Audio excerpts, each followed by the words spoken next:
there's been agitations at your front about some new policy. Give me background to that. And Well, that's true. Actually, what we are fighting for our dear lives.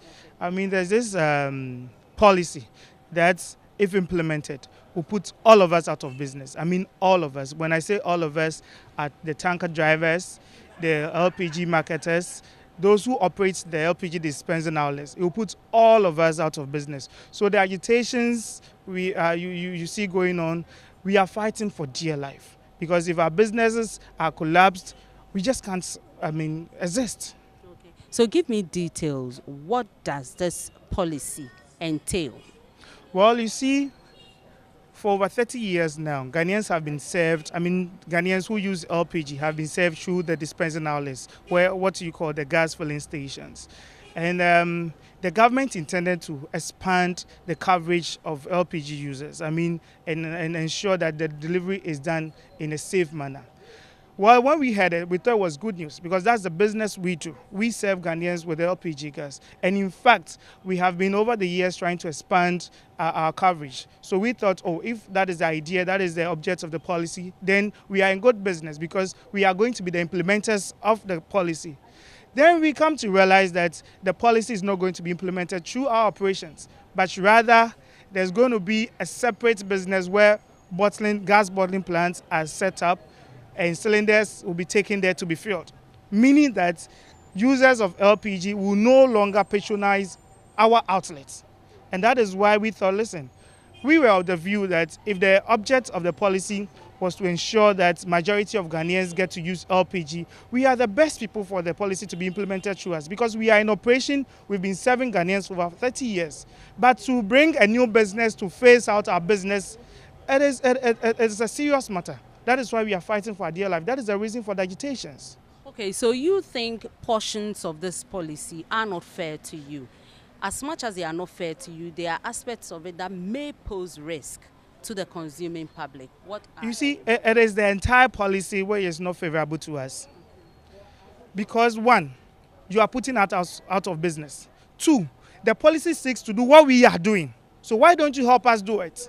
So what do you want government to do is to support you, give you funding so that if you don't have that strength to do what government requires in that policy, you will be able to execute. Exactly, my sister. My sister, we are in the operation of serving the Ghanaian populace with gas. If the whole idea of government is to expand the business, it should be through us. If the government thinks that probably we need to expand our coverage and it comes to us and we say, these are challenges, maybe funding and other things, we should be giving the needed funding and support from government to do what the government seeks to do. And you see, they talk about probably delivering it in a safe manner. My dear, all that we have sought to do for some time now is to ensure that we deliver gas to the good people of Ghana in a safe manner. Now, even the dispensing techniques we used to do, we've improved on them. So if it is government's idea or the policy seeks to ensure safety, we have regulators.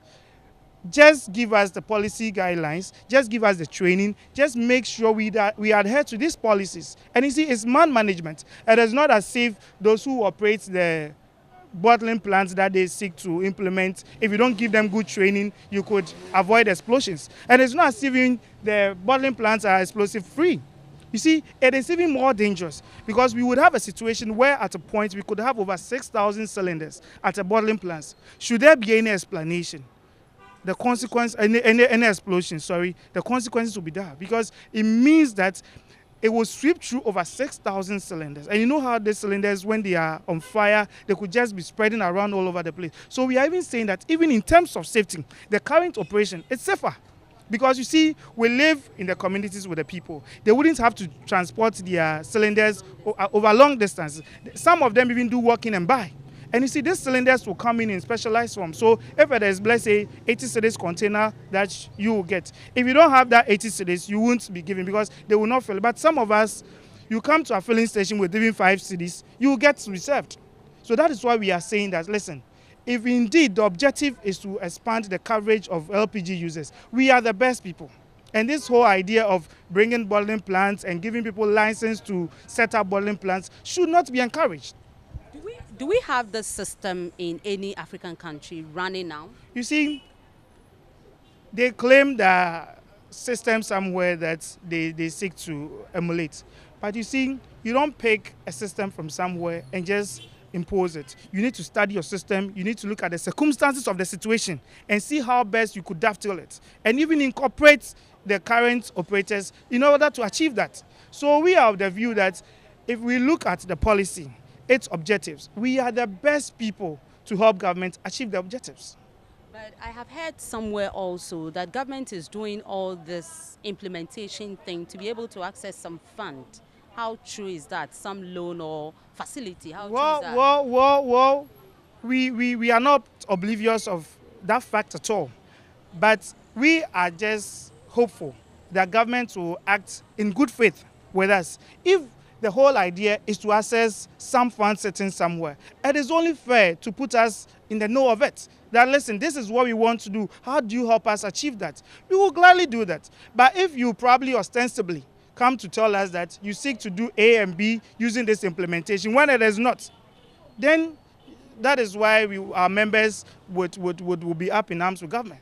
So give me a bit of a background. When was this policy thought of, and how soon will the implementation start, all things being equal? You see, sometime I think latter part of 2015 or earlier 2016, we heard of it, the previous administration.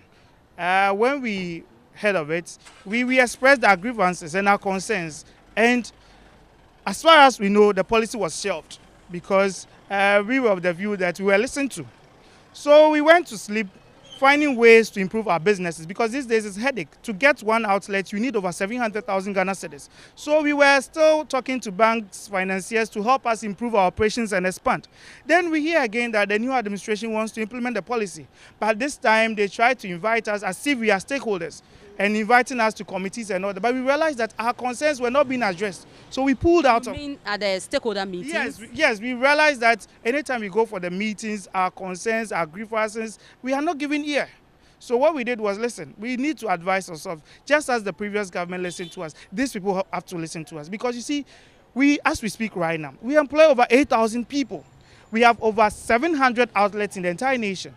Just talk about our drivers, over 300 of them. So what you do if you phase this business out is to get over 10,000 people out of job.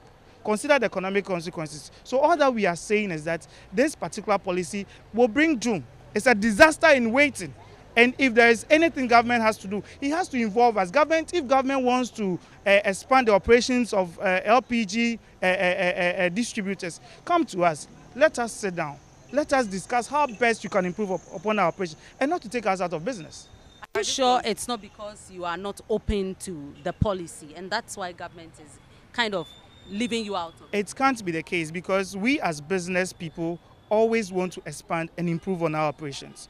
If you have an LPG distributor operating just here alone, probably he's thinking of going on wide scale. So as to the expanding of the coverage of LPG, it is our mandate. We want to do it as business people. It is something we have started. And the safety, you see, initially the tankers would bring gas and dispense with their own engines. But now if you go to most of the LPG outlets, we have electronic system independent of the tank engine to do the dispensing and discharge of the gas. So we are even on our own trying to improve on the safety. So if we are doing such a thing, we think that the best thing was that at least we should have been resorted to, we should have been contacted to see how best we could do this together with government. That is all we are saying. By bringing an entire policy to phase out existing business won't be fair, because you see, in any event, for the last 30 years, we have been serving Ghanaians. Of course, we wouldn't want to say that our businesses are 100% safe and all that. But day in, day out, we are improving upon the delivery. And there's evidence of it to the effect. So we have the view that this policy, the national LPG policy, if rolled out in its current state, how they intend to implement it, it will be doomed for us. It will be doomed for the entire nation. It will be doomed for fathers who have their kids in school. It will be doomed for everybody. Because you see, just imagine somebody, a business person operating LPG, having gone for less over 700,000 cedis of loan today. And you see, permits are being given.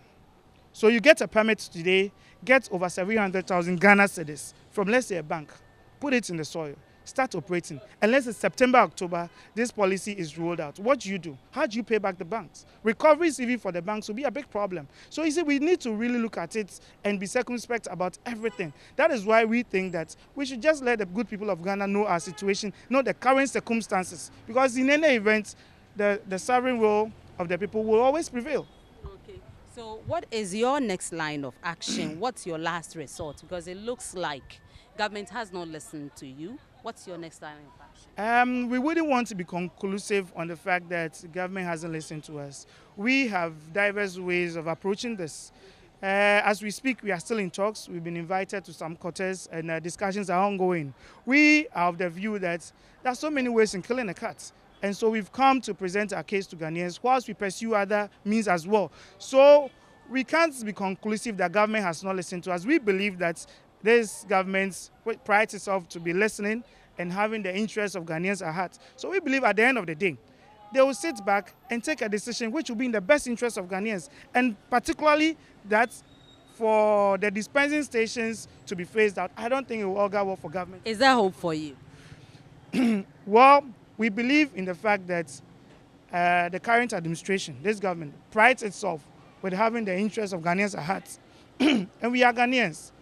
And if our businesses should just go out, it won't augur well for the entire nation. So we are hopeful that once we've come to a medium like you, the powers that be will hear us and they'll take the steps which will be to the benefit of everybody. That is what we hope.